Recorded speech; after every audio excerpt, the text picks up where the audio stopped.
My name's Caroline Beckett. I'm the Vicar of Brightlingsea, and it's not too long since I was a curate. My name's Andy Griffiths. I coordinate the Mission and Ministry team for the Diocese of Chelmsford. And this is one of a series of 4 short videos. We want to welcome you to your curacy in the Diocese of Chelmsford. And we want to suggest some ways that you could see the next few years of your life. And it's a matter of 80-20 and 50-50 that we're going to talk about. And we'll do the 80-20 first. So you'll have seen this in your handbooks. It refers to your ministerial time.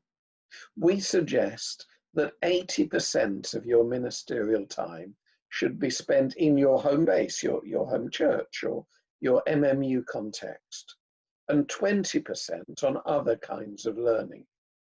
The other kinds of learning include online learning like this, and writing theological reflections and reading theological books. And in due course, there will be lectures and meetups in physical space.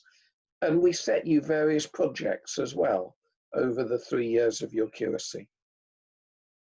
Out of interest, how many hours is ministerial time for a curate? Well, it depends. For a full-time stipendiary curate, it's typically 44 hours a week.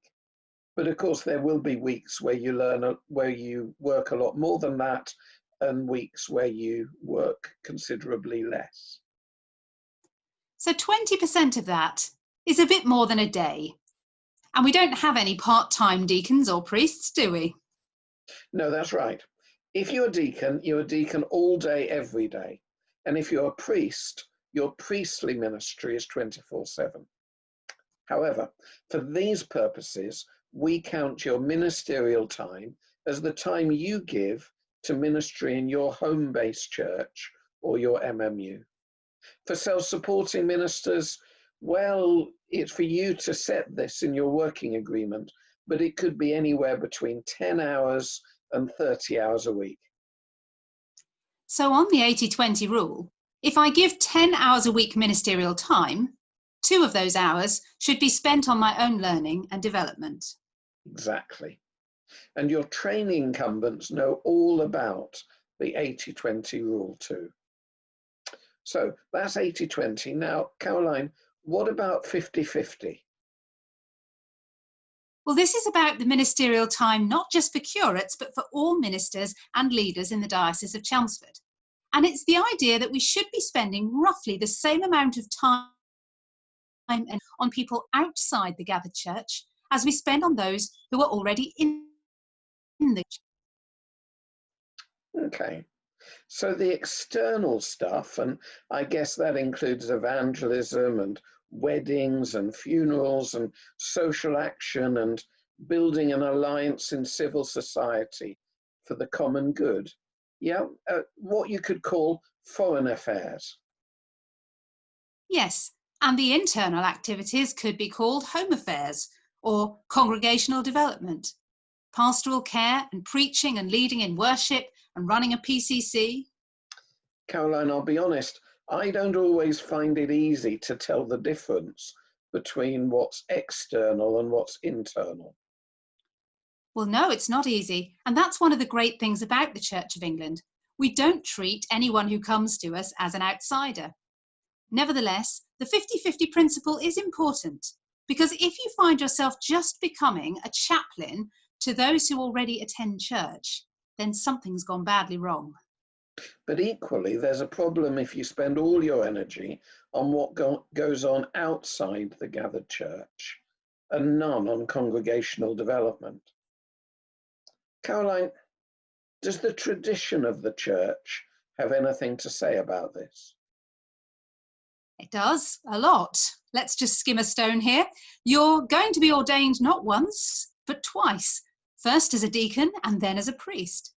A deacon proclaims the gospel in word and deed as an agent of God's purposes of love. They are to serve the community in which they are set, bringing to the church the needs and hopes of all the people. They are to work with their fellow members in searching out the poor and the weak, the sick and the lonely, and those who are oppressed and powerless, reaching into the forgotten corners of the world, that the love of God may be made visible. And those are words that will be used in your ordination service when you become a deacon. So that sounds a lot like the external bit of the 50-50. Yes, though with the addition of working with their fellow members to do these things, and with an important liturgical function in the church community to make visible in worship their ministry of service. Remember, the first deacons were those who arranged food distribution in the book of Acts, but one of them was Stephen, who was a noted preacher too. So is the ministry of priests more about the congregational development bit? Well, yes, although we're oversimplifying this a lot. In the ordinal, it says that priests are ordained to lead God's people in the offering of praise and the proclamation of the gospel. They share with the bishop in the oversight of the church, delighting in its beauty and rejoicing in its well-being. They are to sustain the community of the faithful by the ministry of word and sacrament, that we all may grow into the fullness of Christ and be a living sacrifice acceptable to God. So priests largely do the internal stuff, the congregational development. So, which are you? Sorry? Which are you, a priest or a deacon? Well, I'm both, 50-50. Exactly. And as it happens, all those in this year's cohort of curates have sensed a call to be both deacons and priests. And as has often been said in our diocese, you put on the mantle of priest over the mantle of deacon, which you still wear throughout your life. And so they're going to be learning to exercise 50-50 ministry too. Thank you for listening.